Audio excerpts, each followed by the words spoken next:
Vous êtes-vous déjà demandé ce qui définit un véritable leader ?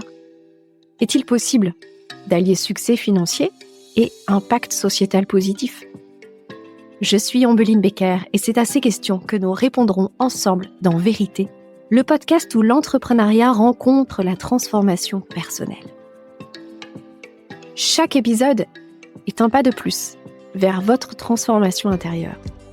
Une chance d'harmoniser votre ambition et votre authenticité. Si vous aussi, vous êtes leader, visionnaire, artisan du changement, si vous ne faites pas qu'entreprendre, vous avez conscience d'avoir emprunté un chemin où leadership rime avec conscience, transformation et intégrité. Alors Vérité est fait pour vous. Ce podcast est votre passerelle vers votre prochain niveau de leadership éclairé. Alors, êtes-vous prêts ? Bienvenue dans ce dernier épisode de ce partage intime et authentique que je vous fais à propos de cette période que je suis en train de compléter, qui a commencé en 2022 et qui se termine là en mai 2024. Et donc pour conclure, je vous invite à écouter les 2 épisodes précédents qui sont courts, qui durent une quinzaine de minutes. Et pour conclure, je voulais revenir sur cette notion de réussite et vous rappeler à quel point réussir, ça n'est pas faire, ça n'est pas posséder. Réussir, c'est être libre, c'est être librement. Alors, évidemment, on vit pas dans le monde des bisounours. Il nous reste toujours des contraintes, ne serait-ce que physiques, matérielles. Nous sommes dans un monde limité de la matière et notre liberté ne peut pas être totale. D'ailleurs, ça m'avait fait sourire quand j'avais vu l'expo sur Klein à l'hôtel de Caumont à Aix et j'avais donc entendu le témoignage de son épouse qui disait que pour Klein, la mort était une réussite parce que c'était la meilleure façon de transcender les limites de la matière. Vous voyez, donc pour certains, la mort est une réussite. Donc on reste dans un monde limité, donc dans une liberté contrainte. Mais malgré toutes ces contraintes, on accède au plus profond de soi, à notre liberté, à qui nous sommes vraiment. Et ce que je trouve extraordinaire dans ce parcours entrepreneurial et dans cette relation avec notre entreprise, c'est à quel point elle nous amène exactement à ce même endroit. Notre entreprise, elle existe pour servir, pour contribuer, mais aussi pour révéler notre profonde identité. Alors ça ne se fait pas du jour au lendemain et ça se fait par cycle, par étape, par éveil de conscience. Mais je crois que c'est ça, réussir. Réussir, c'est devenir, c'est être. Et pour conclure aussi, je voulais revenir un petit peu sur ce mariage, parce que je sais que notre histoire nous inspire beaucoup et peut-être qu'un jour je ferai d'ailleurs un podcast avec lui pour qu'on partage ensemble, parce que c'est toujours délicat pour moi d'exprimer des sujets de notre intimité tout en respectant notre intégrité et la sienne, sans trop en dire, et surtout savoir parmi tout ça qu'est-ce qui est vraiment utile pour vous. Mais ce que je voulais vous dire, c'est que depuis sa demande en mariage, j'ai pu me rendre compte à quel point je ne me sentais pas mériter cet homme et son amour. Et à quel point, au-delà de toutes les difficultés qu'on a pu vivre dans notre couple précédent, dans notre relation précédente avant notre séparation, j'ai aussi compris à quel point toutes ces difficultés, toutes les souffrances qu'on avait pu vivre l'un ou l'autre, ou tout ce qu'on pouvait percevoir de l'un et de l'autre à ce moment-là, pour ma part, et peut-être la sienne aussi, c'était surtout en résonance avec là où je ne m'autorisais pas, là où je ne me sentais pas légitime, là où je me sentais imposteur d'être aimée. C'était en résonance avec tous les espaces où je ne me sentais pas aimable, où je me croyais non aimable. Alors c'est aussi en lien avec mon histoire, en lien avec ma spiritualité aussi, parce que c'est tout un autre chemin que d'accepter de s'incarner, que d'accepter de s'ancrer dans la matière. Et tout ce qui s'est passé dans ma vie et les changements que j'opère dans mon entreprise depuis cette année 2022, c'est justement un choix de stabiliser, de bâtir, de construire dans cette vie. Parce que je me suis rendu compte, alors c'est peut-être l'âge aussi, j'ai 43 ans, donc c'est peut-être à cet âge-là qu'on accepte de poser, de bâtir, de construire, de stabiliser, de voir à long terme, de s'engager. Mais je me suis rendu compte que jusqu'à présent, j'avais plutôt vécu ma vie au jour le jour, au quotidien, comme si je ne voulais pas m'y engager, comme si je voulais rester libre de pouvoir partir demain. Et donc depuis cette année 2022, il y a un vrai shift temporel qui s'est fait pour moi, et je pense aussi que il y a un shift temporel qui se fait au niveau du collectif. Et peut-être aussi que ce que j'ai appris ces 2 dernières années, ça a été de tenir différentes lignes de temps en même temps. C'est-à-dire le passé sur différentes lignes de temps aussi, parce que il y a le passé là dans cette vie-là, mais il y a aussi les mémoires, il y a aussi peut-être des vies antérieures, si du moins voilà on croit aux vies antérieures. Il y a le passé du collectif, il y a nos ancêtres, nos lignées, etc. Enfin, donc il y a différentes lignes déjà, rien que dans la notion du passé.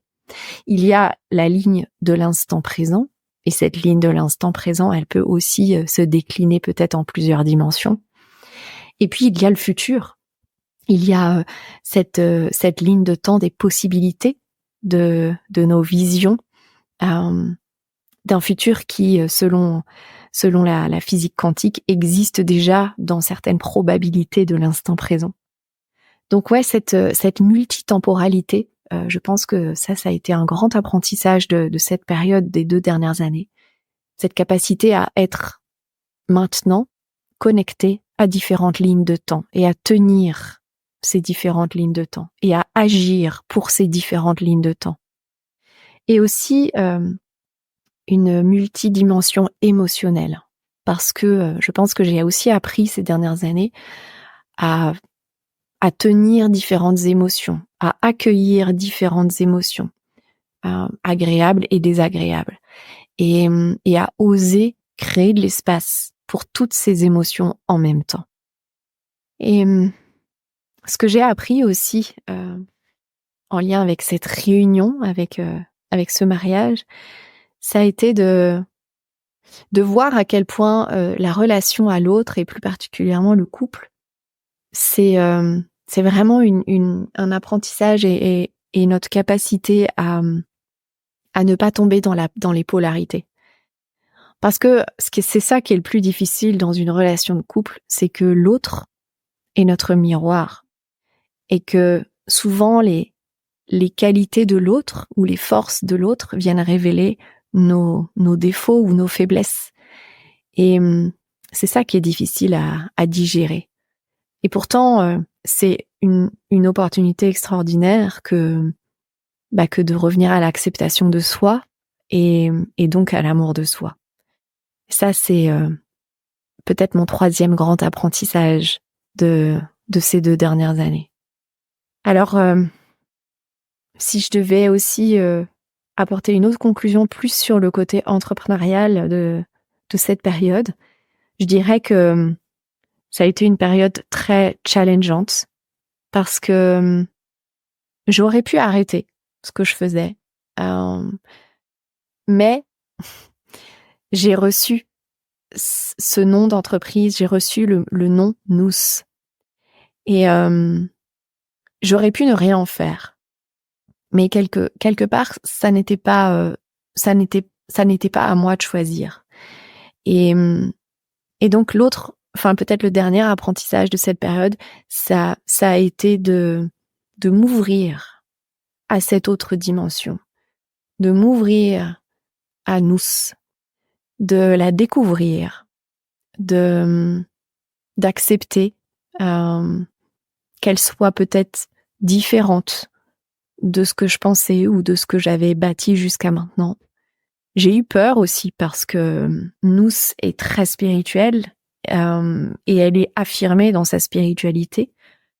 Et donc j'ai eu peur parce que c'était comme encore un coming out spirituel dans mon parcours entrepreneurial. Et puis tout cela en parallèle avec ce livre dont je crois que je vous ai pas encore donné le titre. Le titre de ce livre, c'est Leadership spirituel, le guide pratique pour allier entrepreneuriat et spiritualité.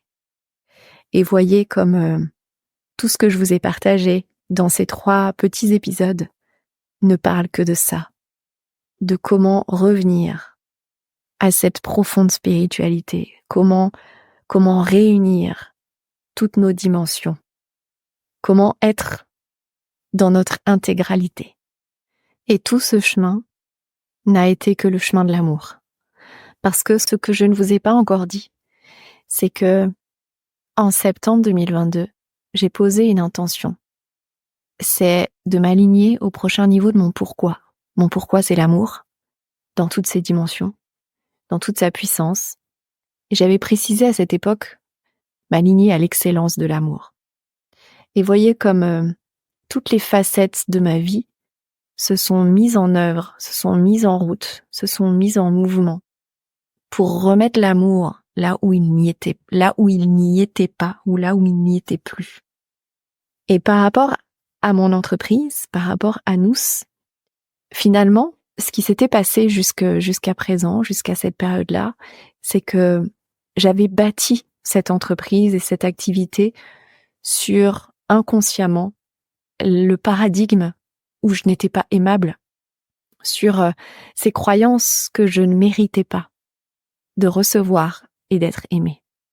J'avais créé mon entreprise sur ce paradigme. Et donc, plus elle se développait, plus ça nourrissait ce manque d'amour pour moi. Et le vrai breakdown était à propos de ça, était à propos de là où il n'y avait pas d'amour. Donc j'ai déconstruit mon entreprise pour la reconstruire à partir de l'amour. Et à partir de l'amour à l'intérieur de moi. Pas de la reconnaissance des autres, pas de ma valeur en fonction des résultats de l'entreprise, pas en fonction de comment je peux m'assurer d'être aimée des autres quand je fais telle ou telle chose ou quand j'utilise telle ou telle stratégie ou quand je montre ça ou ça de moi. Non. Construire et bâtir Nous à partir d'un véritable amour de soi et de la vérité de l'amour.